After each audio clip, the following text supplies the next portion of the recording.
Salut chers tous et toutes, depuis vos positions où vous êtes.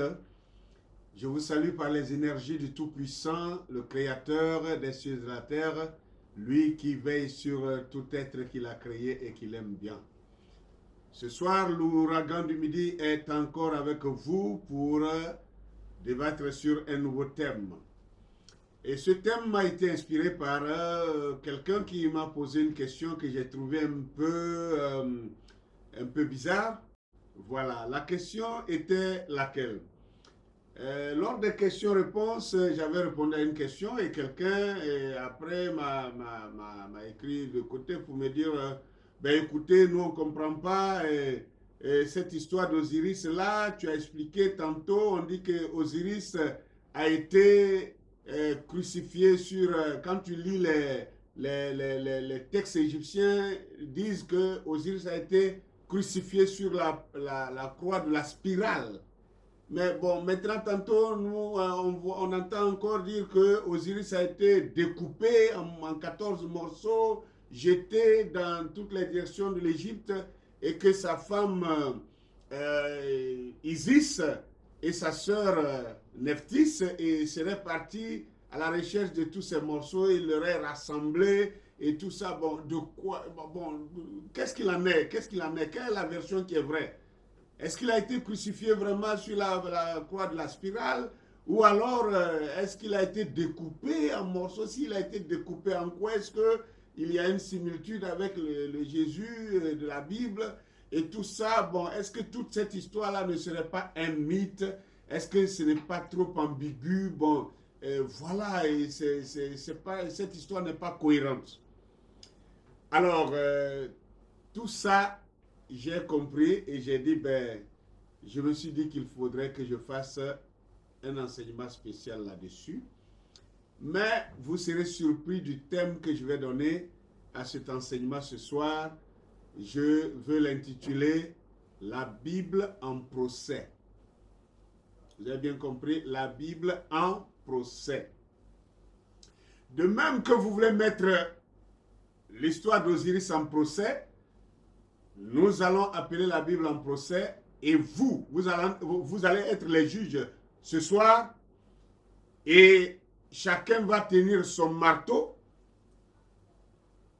et chacun à la fin de ce tribunal va sonner, va taper de son marteau pour déclarer coupable ou non coupable cette Bible-là.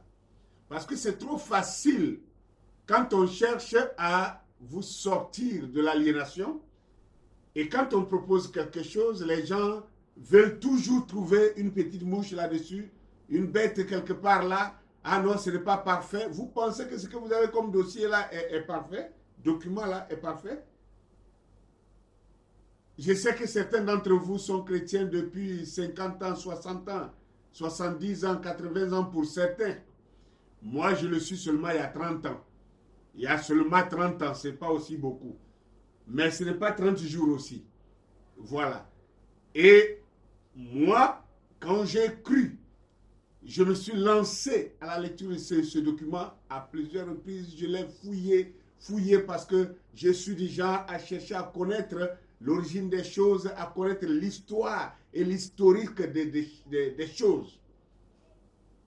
Et par la grâce qui m'a été donnée, cela me fait 26 ans de pastorat. Je ne dis pas que c'est beaucoup parce qu'il y en a qui ont fait déjà 40 ans, 50 ans, 60 ans de pastorat. Ce n'est pas une comparaison. Je vous annonce seulement que 26 ans, ce n'est pas aussi 26 jours. Donc, si je ne suis pas un novice, je ne viens pas de commencer pour qu'on pense que je raconte n'importe quoi. Alors, la Bible en procès. Pourquoi la Bible en procès? Parce que quand on reste agrippé à ce document, certains même disent les saintes écritures. Je ne crois plus ça comme ça.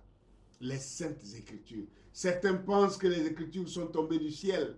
Certains pensent que Dieu aurait écrit de son propre doigt tellement de choses, tellement de versions, de pensées à propos de cela. Mais nous allons mettre ce document en justice aujourd'hui et vous serez les juges vous-même.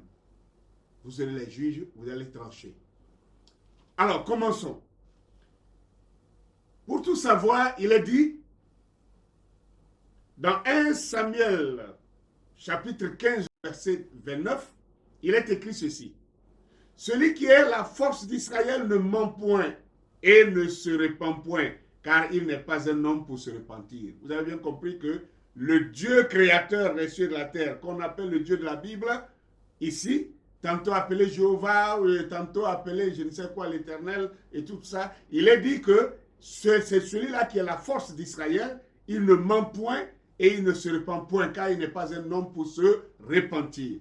Alors, je suis vraiment à 1000% d'accord avec ça. Parce que si c'est le Créateur ne peut jamais se repentir. Il ne doit pas se repentir parce qu'on se repent quand on ne sait pas d'avance. Si c'est le cas, maintenant, avançons pour voir Jérémie chapitre 26. Jérémie 26, le verset 3 nous dit, peut-être écouteront-ils, ils reviendront-ils chacun de leur mauvaise voie, alors je me repentirai du mal que j'avais pensé de leur faire à cause de la méchanceté de leurs actions. Je suis maintenant consterné là. Tout à l'heure, j'ai applaudi quand il est dit que l'Éternel, le Dieu qui est la force d'Israël, ne ment point. Il ne peut pas mentir parce qu'il n'est pas un homme. Et il n'est pas un homme pour se repentir. Donc, il ne se repent pas. Là, j'étais d'accord. Mais ici, maintenant, je suis vraiment renversé. Je suis maintenant confus d'apprendre que dans la même Bible encore, que ce même Éternel qui a dit qu'il ne se repent pas, il vient dire ici qu'il se repent des actions de méchanceté que ces gens-là ont fait. Et pire, Genèse chapitre 6, verset 7, il dit, et l'Éternel dit, j'exterminerai de la face de la terre l'homme que j'ai créé, depuis l'homme jusqu'au bétail, aux reptiles et aux oiseaux du ciel, car je me repens de les avoir faits. Chers amis, chers frères, chères sœurs, vous qui écoutez ce soir, qui avez toujours pris la Bible comme étant une parole infaillible, une parole certaine, qui vient de Dieu, qui est sainte et tout ça. Vous-même, jugez ces paroles-là. Quand je vous ai dit que la Bible est falsifiée, Dieu merci, certains ont fini par comprendre ça. Mais la plupart continuent de m'accuser pour dire, voilà, il accuse Dieu. La Bible, ce n'est pas Dieu. La Bible est un document dans lequel est censé être écrit les paroles de Dieu. Ne confondez pas le papier, un document papier qu'on peut brûler et qu'on peut noyer dans l'eau, avec Dieu qui, lui, est un être. Ah non! Pourquoi les religions font cette confusion-là?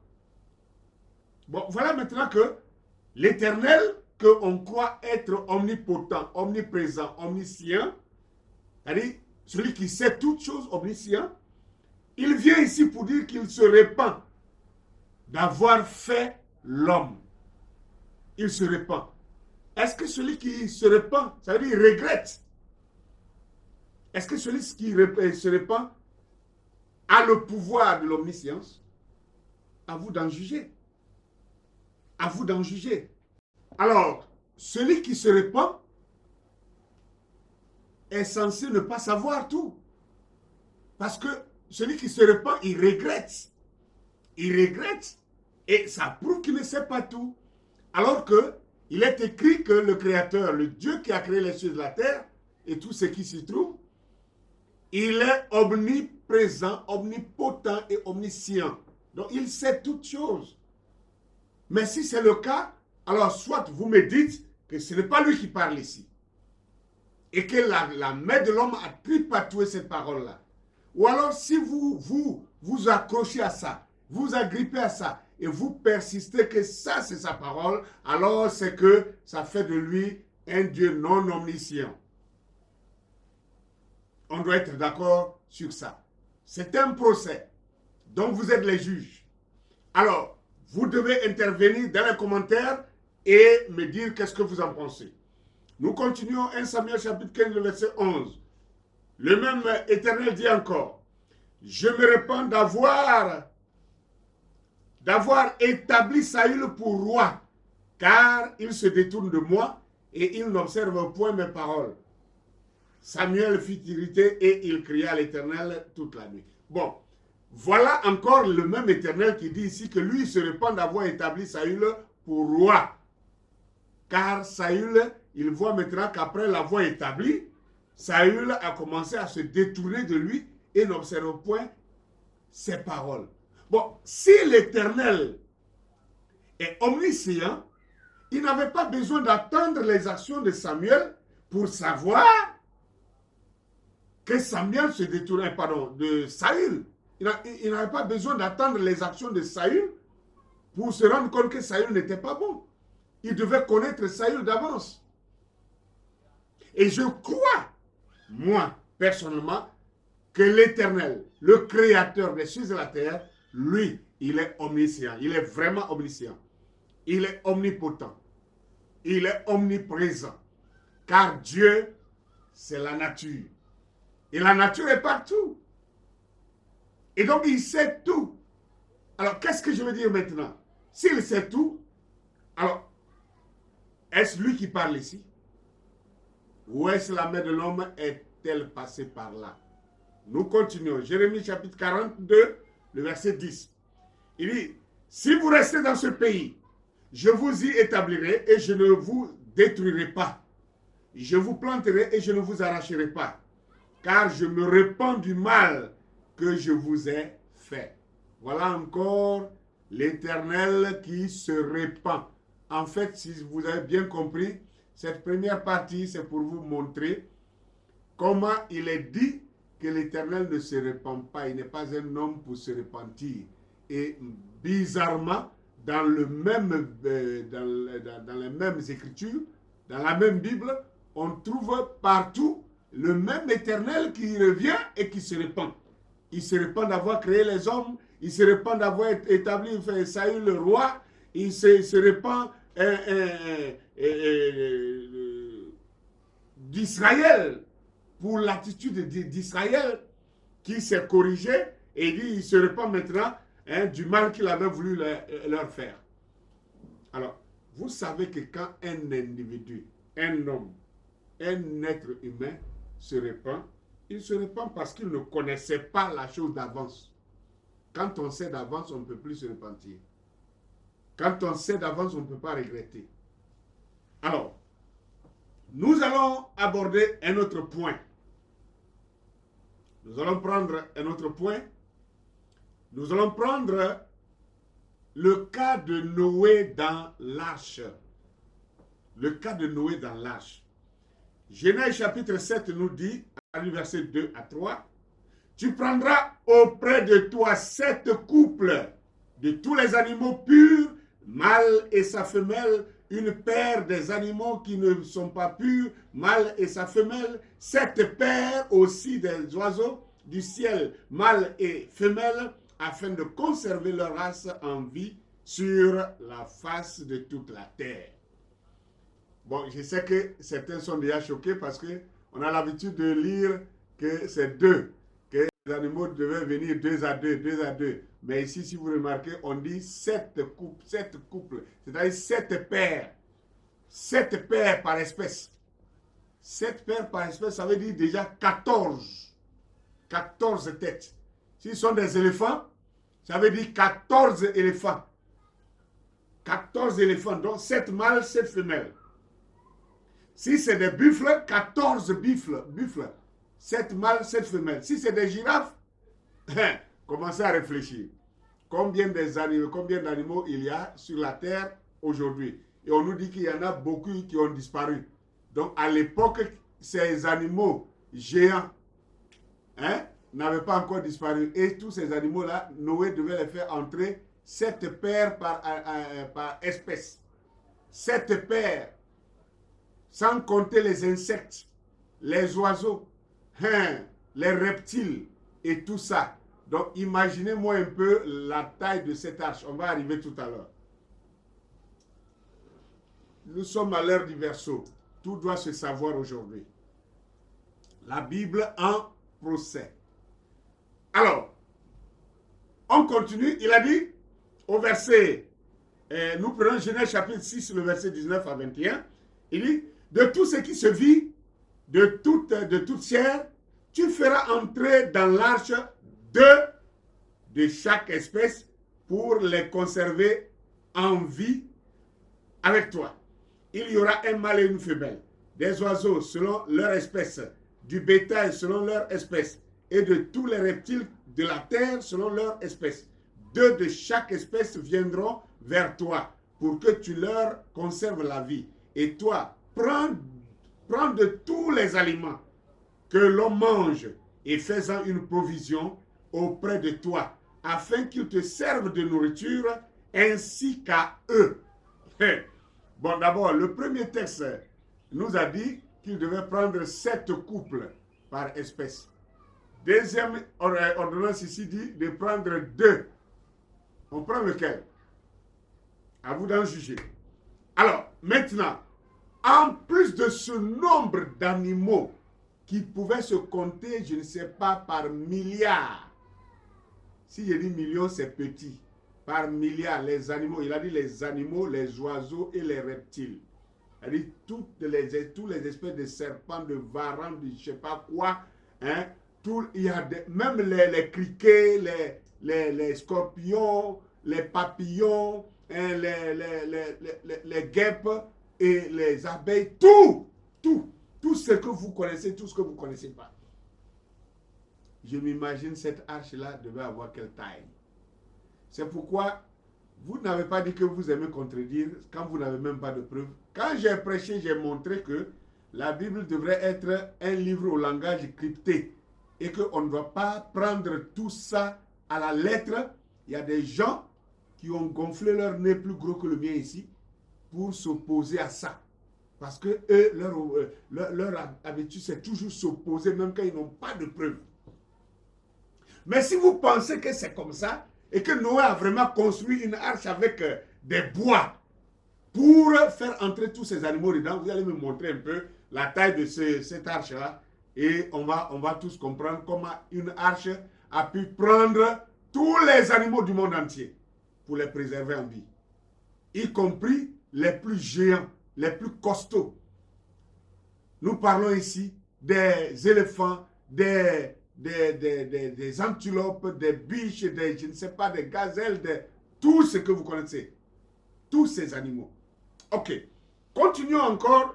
Genèse chapitre 6, verset 15. Il a dit, voici, tu la feras.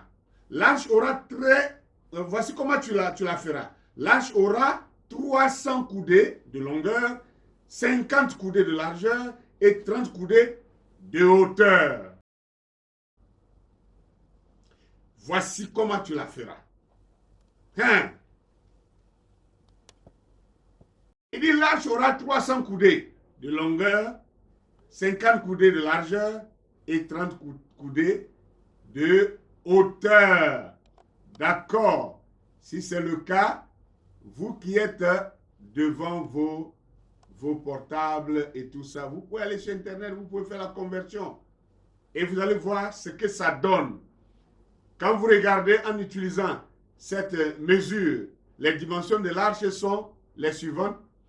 La longueur, 300 coudées, largeur, 50 coudées, hauteur, 30 coudées. Maintenant, la coudée est une unité de mesure ancienne basée sur la longueur du bras, c'est-à-dire la longueur du bras ici, depuis le coude jusqu'au bout des doigts, c'est-à-dire on mesurait à partir d'ici. Voilà. Hein, du coude jusqu'au bout du doigt. C'est ça la coudée. Généralement estimée à environ 45 cm, 18 pouces. Cela donnerait les dimensions approximatives suivantes. Donc, la longueur dont on a parlé devait être environ 135 mètres ou 450 pieds. Et la largeur environ 22 mètres 50 ou 75 pieds. La hauteur, environ 13 mètres, 5 ou 45 pieds. Ce n'est pas moi. Faites la conversion. Aujourd'hui, on a des appareils intelligents. Tapez, ça va sortir. C'est ce que j'ai fait ici. Alors, si c'est le cas, est-ce que vous imaginez que ce n'est qu'un petit bateau? Un petit bateau de 135 mètres de longueur, de 22 mètres 50 de largeur et de 13 mètres 50 de hauteur. Est-ce que vous savez qu'aujourd'hui, les bateaux que nos ingénieurs humains fabriquent aujourd'hui, dépassent ça là de combien de fois? Je vais vous donner toutes ces dimensions. Aujourd'hui, vous allez faire la comparaison. Alors, ce qu'on appelle les bateaux super porteurs. Les bateaux super porteurs, super porte-conteneurs peuvent varier en fonction du modèle. Mais voici les dimensions type pour les plus grands porte-conteneurs modernes aujourd'hui. Vous allez voir, on dit longueur, environ 400 à 450 mètres. Vous entendez ça? Là où le bateau de Noé ne fait que 135 mètres, les bateaux porte-conteneurs aujourd'hui sont entre 400 et 450 mètres de longueur. Soit 1476 pieds. La largeur, 58 à 60 mètres de largeur. 58 à 60 mètres de largeur sur 450 mètres de longueur. Et la hauteur est à environ 30 à 40 mètres. 30 à 40 mètres de hauteur. Vous pouvez vous imaginer combien d'étages, combien d'étages ça fait? Vous pouvez vous imaginer ça? Alors, maintenant, comparons les bateaux super porte-conteneurs avec l'arche de Noé. Et vous allez voir combien cette arche était tellement petite. On dit les super porte-conteneurs sont environ 3 à 3,5 fois plus longs que l'arche de Noé. Et 2,5 à 2,7 fois plus large que l'arche de Noé et 2,2 à 2,3 fois plus haut que l'arche de Noé. Donc ça veut dire que dans un seul porte-conteneur, super porte-conteneur, on peut retrouver au moins 9 bateaux de 9 arches de Noé dans un seul porte-conteneur. Est-ce que ça va qu'on nous dise que tous les animaux du monde entier, y compris les gros mammifères, sont entrés dans cette arche-là? En plus de cela, Noé a dû faire une provision de nourriture pour nourrir tous ces animaux-là, plus lui-même et sa famille. Attendez. En 40 jours, s'il vous plaît. En 40 jours. Ou alors, nous sommes d'accord, comme l'a dit le philosophe Nietzsche, qui a dit que la religion est l'opium du peuple, donc du bouillabaisse, de n'importe quoi, un mensonge concocté et monté de toutes pièces. Ou alors nous sommes sérieux et nous acceptons et comprenons qu'il y avait une base vraie et que la main des hommes est entrée dedans et a tripatoué ces écrits-là en faveur des falsificateurs. Et cela a donné cette même salade aujourd'hui où nous ne nous en sortons plus avec. Alors, nous pouvons prendre maintenant Genèse chapitre 46, le verset 27. Et nous allons voir un peu, la Bible nous parle un peu du nombre de personnes que Jacob a amenées en Égypte quand il partait en Égypte. Il a dit, et Joseph avait 2 fils qui lui étaient nés en Égypte. Le total des personnes de la famille de Jacob qui vinrent en Égypte était de 70. Vous avez bien compris ça? 70 personnes qui sont parties de Canaan jusqu'en Égypte avec Jacob et toute sa famille. Maintenant, nous prenons Actes chapitre 7, verset 14, qui parle de la même histoire, mais vous allez voir maintenant, les nombres sont différents. Et puis Joseph envoya chercher son père Jacob et toute sa famille composée de 75 personnes. Alors, qui dit vrai? Qui dit vrai? Genèse 46, 27, il parle de 70 personnes. Et acte 7, 14 nous parle de 75 personnes. On prend lequel? Et on laisse lequel? La Bible en procès. Donc vous êtes les juges.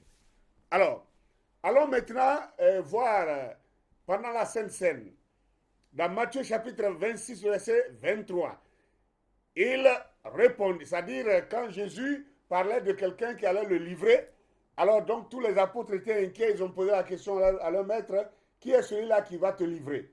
Et il répondit, celui qui a mis avec moi la main dans le plat, c'est celui qui me livrera.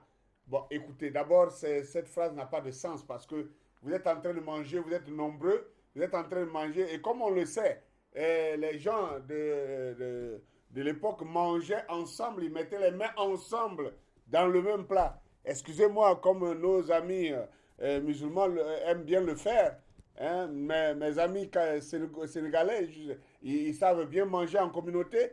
Ils mettent la nourriture dans le grand plat et tout le monde plonge sa main dedans. Mais il dit que celui qui mettra sa main dans le plat, c'est celui-là qui le livrerait. Ça, ce n'est pas une réponse, puisque tout le monde y mettait les mains. Mais ce n'est pas ça le problème. Alors maintenant, au chapitre, à l'évangile de Jean, chapitre 13, le verset 26, pour voir la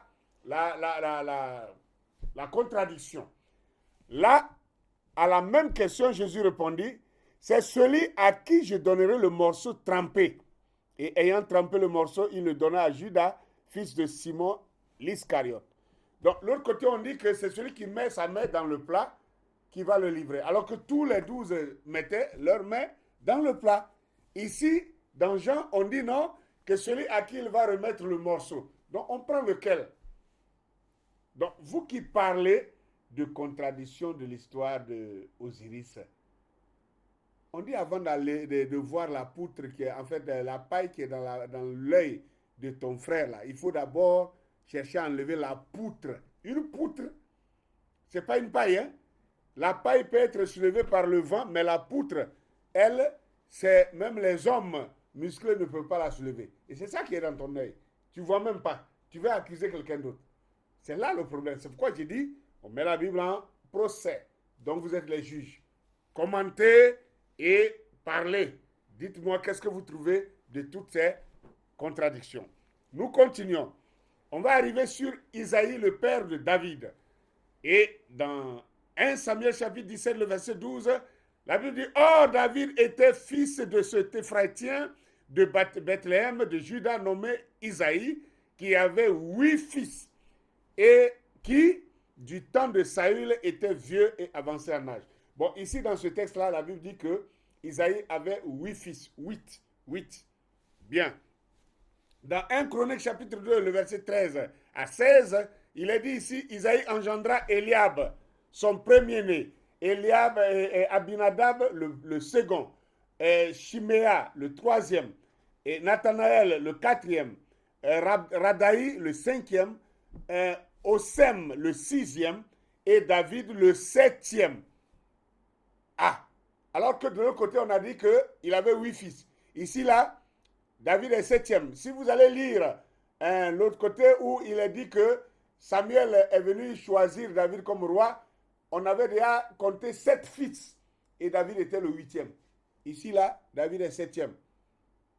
Et après ça, il n'y a plus de garçons. On dit que ce sont ses sœurs, qu'il a des sœurs. Ah ben, il y a un problème. Et les sœurs, là, il y en a jusqu'à 3. Or, on ne compte pas les filles. En Israël, on ne comptait pas les filles dans la famille. Donc, l'autre côté, on dit Isaïe a 8 fils. Ici, on dit que Isaïe a 7 fils. On prend lequel? Alors, nous continuons avec le cas de Judas. Matthieu chapitre 27, le verset 5 nous dit Judas, parlant de Judas, Matthieu 27, je vais lire à partir du verset 3 au verset 8, du 3 au verset 8. Il est dit, alors Judas, qui l'avait livré, voyant qu'il était condamné, se repentit et rapporta les 30 pièces d'argent aux principaux sacrificateurs et aux anciens, en disant, j'ai péché en livrant le sang innocent.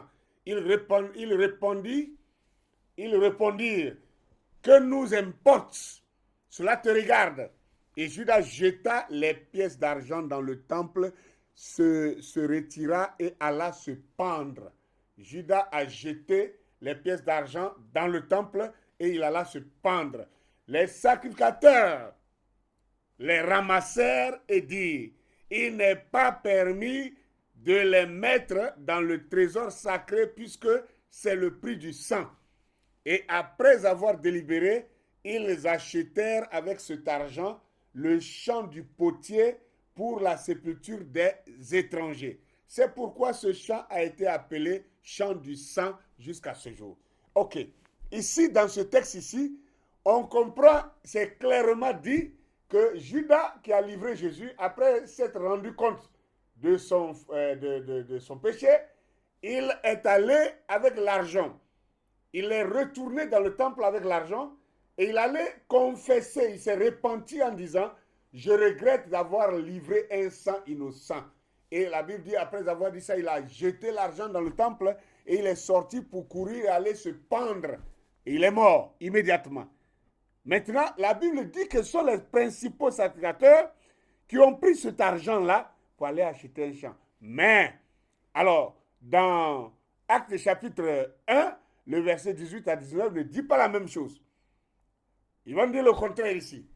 Actes chapitre 1, 18 à 19. Nous lisons.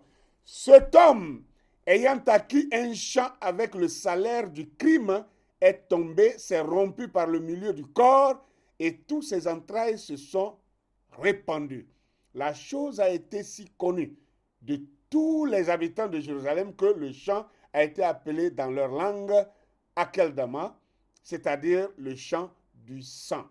Alors ici, après que la scène s'est passée, pourquoi on continue de dire que c'est Judas qui allait acheter le champ?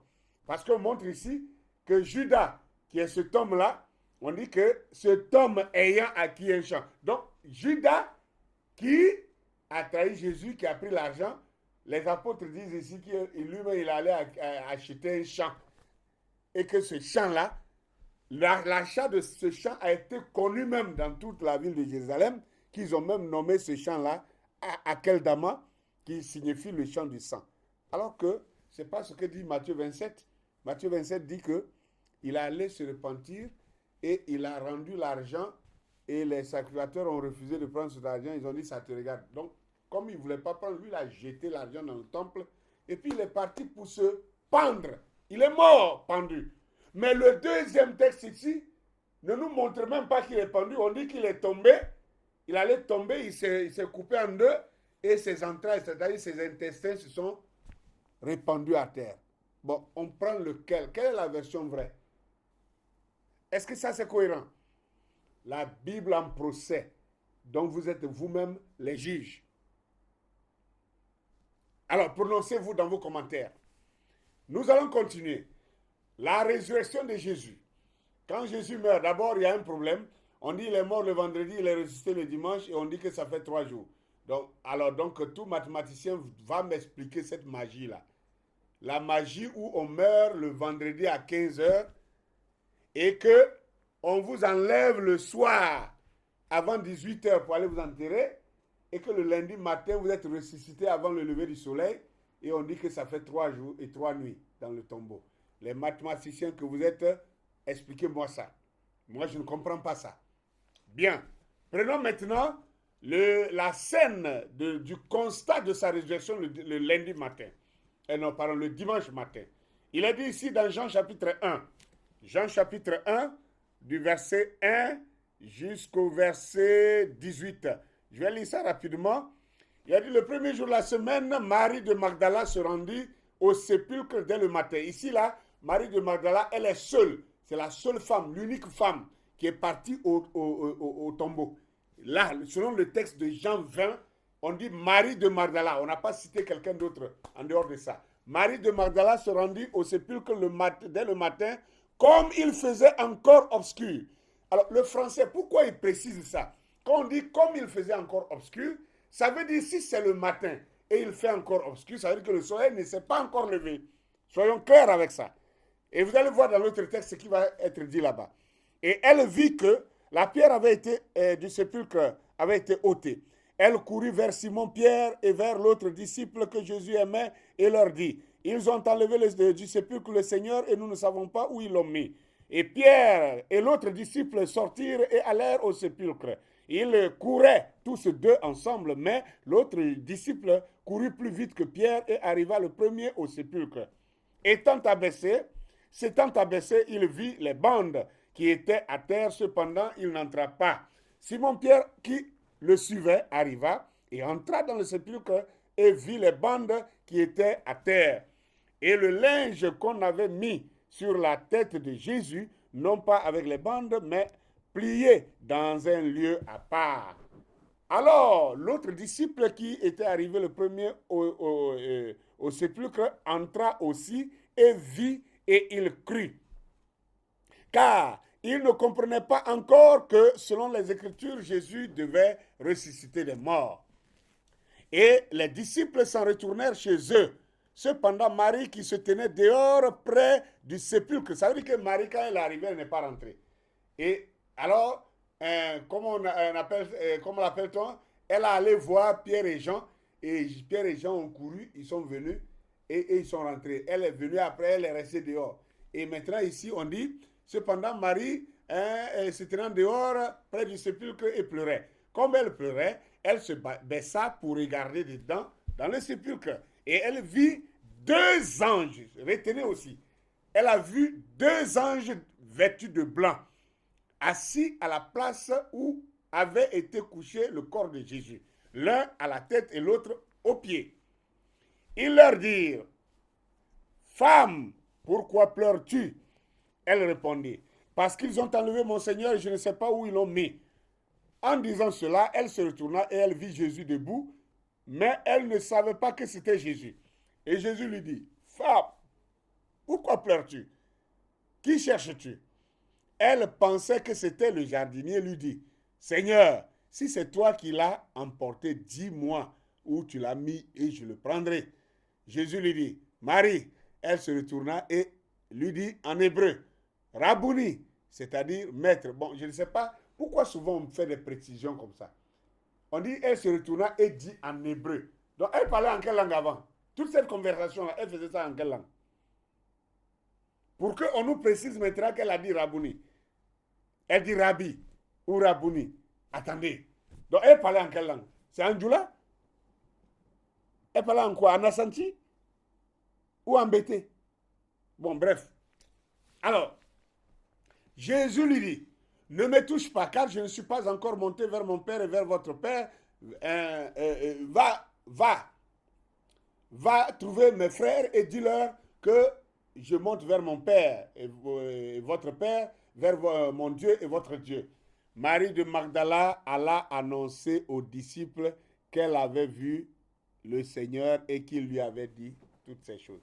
Vous avez bien retenu qu'ici, dans ce texte, c'était long, mais Marie de Magdala, elle est allée toute seule au sépulcre. Et elle allait dire ça à Pierre et Jean. Pierre et Jean sont allés pour constater. Et quand ils sont arrivés, ils ont vu deux anges. Deux anges. Et c'est Pierre et Jean qui ont vu les deux anges. Ce n'est même pas Marie de Magdala. C'est Pierre et Jean qui ont vu les deux anges. Et les deux anges étaient vêtus de blanc. Ok. Retenez aussi que Marie de Magdala est arrivée au tombeau quand il faisait encore obscur. Quand on dit obscur, ça veut dire que le soleil n'était pas encore levé. Maintenant, allons dans Marc chapitre 16, à partir du verset 1 jusqu'au verset 8. Vous allez voir la contradiction flagrante qui est là. Il dit, lorsque le sabbat fut passé, Marie de Magdala, Marie mère de Jacques et Salomé achetèrent des aromates afin d'aller embaumer Jésus. Bon, L'autre côté, on a dit Marie de Magdala était seule. Ici, là, on dit Marie de Magdala, Marie, mère de Jacques, et Salomé. Ça fait 3 femmes. Écoutez très bien. Elles achetaient des aromètres pour aller embaumer Jésus. Le premier jour de la semaine, elles se rendirent au sépulcre de grand matin. Quand on dit de grand matin, il dit comme le soleil venait de se lever. Attention, l'autre côté, on a dit qu'il faisait encore obscur. Ça veut dire que le soleil n'était pas encore levé. Ici, là, on dit elles sont arrivées de grand matin, comme le soleil venait de se lever. Donc, ici, le soleil était déjà levé. 2 contradictions déjà. Elle disait en elle-même, qui nous roulera la pierre loin de l'entrée du sépulcre? Et levant les yeux, elles aperçurent que la pierre, qui était très grande, avait été roulée. Elles entrèrent dans le sépulcre. Donc, ça veut dire que les 3 femmes sont entrées dans le sépulcre. Ici, là, on ne parle pas de gens, on ne parle pas de Pierre. On dit, les 3 femmes sont entrées dans le sépulcre, y compris Marie de Magdala. Elles virent un jeune homme assis à droite, vêtu d'une robe blanche. Donc, ici, là, elles n'ont pas vu 2 anges, elles ont vu un jeune homme, qui est vêtu en blanc. Et elles furent épouvantées. Il leur dit, ne vous épouvantez pas. Vous cherchez Jésus de Nazareth qui a été crucifié. Il est ressuscité. Il n'est point ici. Voici le lieu où ils l'ont mis. Il l'avait mis. Mais allez dire à ses disciples et à Pierre qu'il vous précède en Galilée. C'est là que vous le verrez comme il vous l'a dit. Alors, elles sortirent du sépulcre et s'enfuirent. La peur et le trouble les avaient saisies. Et elles ne dirent rien à personne à cause de l'effroi. Est-ce que vous voyez les contradictions? Beaucoup de contradictions. D'abord, Marie de Magdala n'est pas partie seule au tombeau. Elle est partie avec Marie, mère de Jacques, et avec Salomé, qui est une 3e femme. Et ici, dans ce texte ici-là, Pierre et Jean ne sont pas allés au tombeau. Troisième point. Alors, ils arrivent là-bas, c'est de grand matin, le soleil était déjà levé. Ce n'est même pas comme l'autre côté, on a dit, il était obscur, le soleil n'était pas encore levé. Et on dit ici qu'elles sont rentrées dans le tombeau, toutes les 3 femmes. Et elles ont vu un jeune homme assis en blanc, pas 2 anges, comme dans l'autre texte. Un jeune homme vêtu de blanc qui leur a dit, repartez, vous cherchez Jésus, il n'est plus ici. Il est ressuscité. Allez dire à ses frères que c'est en Galilée qu'il va les rencontrer. Allez leur dire ça. Et la Bible dit encore, pour terminer, quand elles sont sorties, à cause de la frayeur, elles sont parties, elles n'ont rien dit à personne. Alors qu'elles étaient censées aller donner la commission de la résurrection. Et la Bible elle-même conclut qu'elles ne dirent rien à personne à cause de leur frayeur. Bon, qu'est-ce que vous voulez qu'on retienne maintenant? Quel est le texte qui est vrai? 4 évangiles qu'on pense, qu'on dit non, que ça s'emboîte, ça s'imbrique, ça... Non. Il y a plein de contradictions, il faut qu'on soit clair. Nous sommes à l'âge du verseau, on ne doit plus cacher les choses. Bien, nous continuons encore. Nous allons voir un autre texte, 2 autres textes contradictoires. Dans 2 Samuel chapitre 24, le verset 1, la Bible dit, la colère de l'Éternel s'enflamma de nouveau contre Israël, et il excita David contre eux, en disant, va, fais le dénombrement d'Israël et de Juda. Ici, la Bible dit ici que c'est l'Éternel. La colère. L'Éternel s'est mis en colère et il a excité David à faire le dénombrement d'Israël et de Juda. Le même texte, disons, pour la même histoire, on retrouve la même histoire dans 1 Chronique chapitre 21, le verset 1, qui dit, Satan se leva contre Israël et il excita David à faire le dénombrement d'Israël. Bon, on prend quoi? C'est l'Éternel qui a excité David ou c'est Satan? Ou est-ce que l'Éternel est égal à Satan? Ou est-ce que Satan est égal à l'Éternel? À vous d'en juger. La Bible en procès. La Bible en procès ce soir et chacun de vous est un juge assis là et la Bible à la barre et vous jugez. Dites-moi dans les commentaires qu'est-ce que vous en pensez. Nous continuons pour terminer. Il y en a beaucoup, mais je ne veux pas allonger l'enseignement. Et je veux seulement terminer avec ce point ici, en ce qui concerne l'histoire de Lucifer dans la Bible. Lucifer. Est-ce que ça là même, je ne ferais pas mieux de faire même mais je vais briefer ça. Je vais briefer ça, vous allez voir un peu. Ici, dans Ézéchiel chapitre 28, le verset 13 au verset 28, pardon, 13 au verset 17, il est dit ici, tu étais en Éden, le jardin de Dieu, tu étais couvert de toute pierre, toute espèce de pierre précieuse, de sardoine, de topaz, de diamant, de chrysolite, d'onyx, de jaspe, de saphir, d'escarboucle, d'émeraude et d'or. Tes tambourins et tes flûtes étaient à ton service, préparés pour le jour où tu fus créé. Préparé pour le jour où tu fus créé. Retenez que Satan fut créé. Créé par qui? L'unique créateur qu'on appelle communément Dieu. Ok? Alors, retenez bien qu'il fut créé. Et il dit, tu étais un chérubin protecteur aux ailes déployées, je t'avais placé et tu étais sur la sainte montagne de Dieu. Je t'avais placé. Dieu avait lui-même délibérément placé Lucifer là pour qu'il soit sur la montagne sainte de Dieu. Tu marchais au milieu des pierres étincelantes. Tu as été intègre dans tes voies depuis le jour où tu fus créé jusqu'à celui où l'iniquité a été trouvée chez toi. Alors, il dit, par la grandeur de ton commerce, tu as été rempli de violence et tu as péché. Tu as péché. Je te précipite de la montagne de Dieu et je te fais disparaître, chérubin protecteur du milieu des pierres étincelantes. Ton cœur s'est élevé à cause de ta beauté, tu as corrompu ta sagesse par ton éclat. Je te jette par terre. Je te livre en spectacle au roi. Ok, qu'est-ce que ça veut dire? Dieu est en train de nous dire ici qu'il a créé Lucifer et qu'il lui avait confié une mission noble. Cette mission noble, il avait vêtu de toute espèce de pierres précieuses. Il a parlé de sardoine, de topaz, de diamant, de chrysolite, d'onyx, de jaspe, de saphir, d'escarboucle, d'émeraude et d'or. En tout cas, cet homme-là était vêtu. Vraiment, il avait tout ce qu'il voulait. Et il était un chérubin protecteur aux ailes déployées. Et c'est lui qui mettait le sceau à la perfection. Et il dit, moi l'Éternel, je t'ai créé, depuis le jour où je t'ai créé, jusqu'au jour où le péché a été trouvé chez toi. Vous savez que cette histoire-là ne se passe pas sur la terre, elle se passe plutôt dans le ciel. Dans le ciel. Pendant ce temps, Dieu a créé son fils Adam et sa fille Ève, il les a déposés sur la terre, qu'il a appelé le jardin sur la terre. Et là, la scène se passe dans le ciel. Alors, regardez maintenant quelque chose.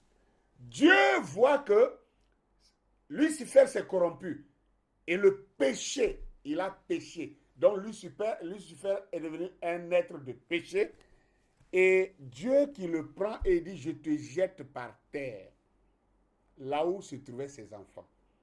Il le jette par terre. Alors, il continue pour dire, dans Apocalypse ici, chapitre 12, le verset 12, c'est pourquoi réjouissez-vous, cieux, et vous qui habitez dans les cieux. Ça, c'est Dieu qui parle. Après avoir précipité le diable, Lucifer sur terre. Et il dit maintenant, malheur à la terre et à la mer, car le diable est descendu vers vous, animé d'une grande colère, sachant qu'il a peu de temps. Ok. Cette image-là, je voulais l'imager d'une certaine manière pour que vous voyez. Ça ressemble à un monsieur qui a pris du poison mortel et qui a mis dans la bouche de son enfant. Et puis, l'enfant a avalé le poison et il se met à taper sur la tête de l'enfant pour dire, pourquoi tu as avalé? J'ai mis dans ta bouche, je t'ai dit d'avaler. Voilà, maintenant tu vas mourir. Mais est-ce qu'un père censé peut faire une chose pareille? Parce que qu'est-ce que ça veut dire? Si Lucifer, qui avait été créé, était parfait, alors le péché maintenant est entré en lui. Le péché est quitté où? Est-ce qu'on peut nommer quelque chose qui n'existe pas? Quelque chose qui n'existe pas ne se nomme même pas. Donc on ne peut même pas le nommer, à plus forte raison dire qu'on va le manifester. Donc, qui a créé le péché? Qui a créé le péché? Ça, c'est une des choses. Oh non, Dieu n'a pas créé le péché, Satan, c'est la perversité, c'est la perversion du bien qui est... Attendez, ça c'est la religion. On essaie d'adapter les choses, on essaie d'expliquer les choses pour essayer d'arranger tout ça. On n'est plus à ce niveau-là. Arrêtez ça, arrêtons ça. On ne peut pas nommer quelque chose qui n'existe pas. Voilà. Non, les ténèbres, c'est l'absence de la lumière. Bon, et la lumière, c'est quoi? Donc la lumière aussi n'existe pas. Si les ténèbres ne sont que l'absence de la lumière, alors le vice-versa doit être comme ça. Donc la lumière aussi n'existe pas alors. C'est que la lumière aussi doit être l'absence des ténèbres. Et pourtant, on peut calculer la lumière. Donc ça existe. Attendez, ça c'est la religion. On essaye de vouloir arranger, d'aider Dieu. Moi, je crois à un Dieu qu'on ne peut pas aider. Moi, je crois à un Dieu qui peut m'aider, qui doit m'aider, que moi, je ne peux pas aider, que je ne dois pas aider. C'est comme ça. Sinon, il n'est pas Dieu, il n'est pas utile. Sinon, il n'est pas utile pour les hommes. Il ne peut être utile que si c'est lui seul qui nous aide. Mais pas nous, on ne peut pas l'aider. S'il a fait des conneries, on doit dire qu'il a fait des conneries. Donc, c'est pourquoi j'ai dit, c'est pas Dieu. C'est pas Dieu. Il y a beaucoup de paroles ici qui ne sont pas Dieu. Voilà. Maintenant, allons dans 1 Corinthiens chapitre 6, le verset 20. Il dit, car vous avez été rachetés à un grand prix. Glorifiez donc Dieu dans votre corps et dans votre esprit qui appartiennent à Dieu. Ah, ok. Dieu a chassé Lucifer pour l'amener sur la terre parce que Lucifer avait péché.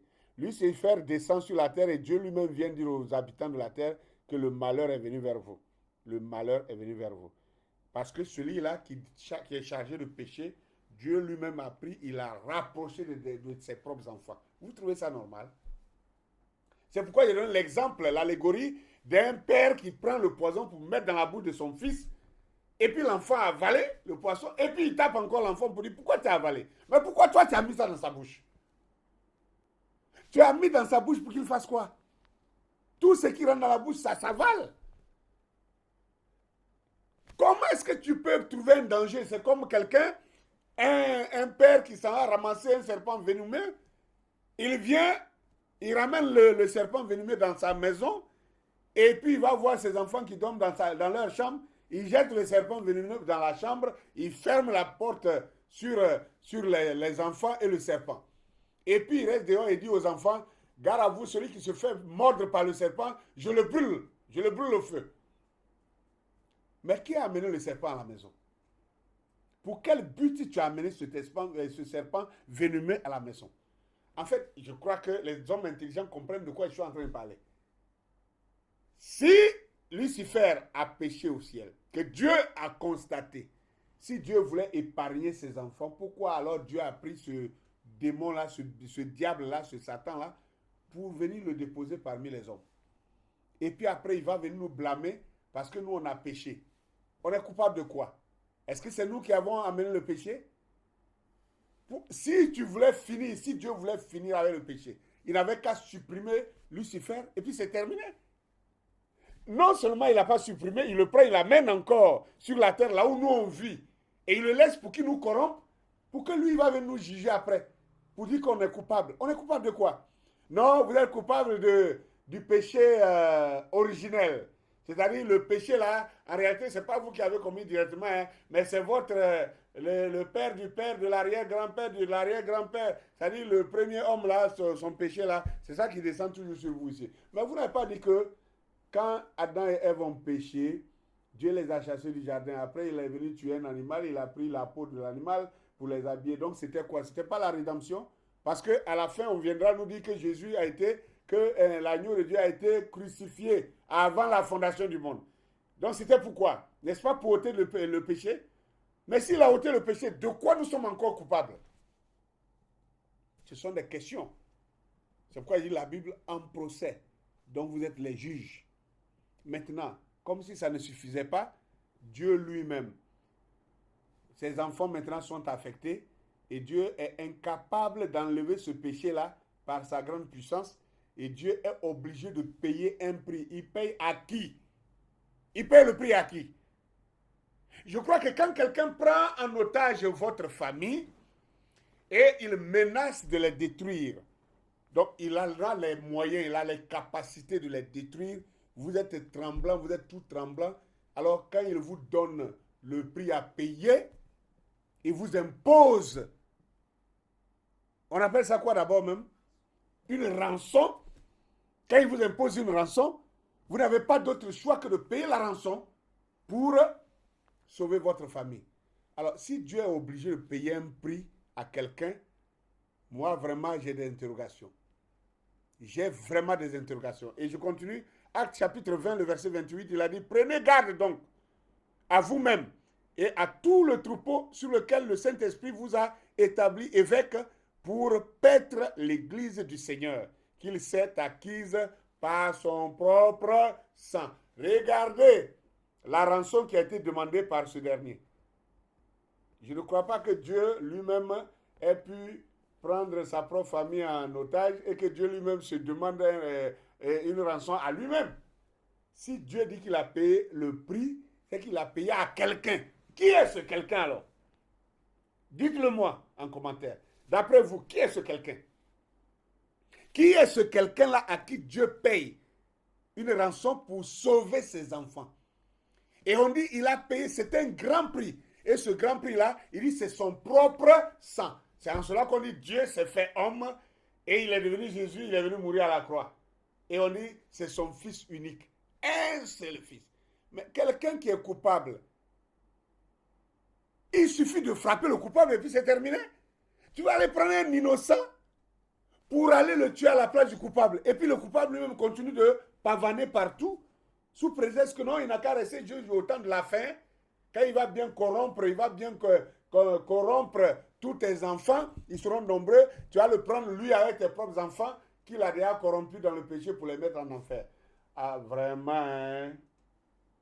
Vraiment, hein? C'est ça la religion. C'est ça la Bible. Voilà les choses que nous avons gobées pendant des années. Et on n'avait pas réfléchi. On prenait seulement. On prenait seulement. Comme les Anglais disent, les anglophones, swallow, swallow. On était en train d'avaler seulement.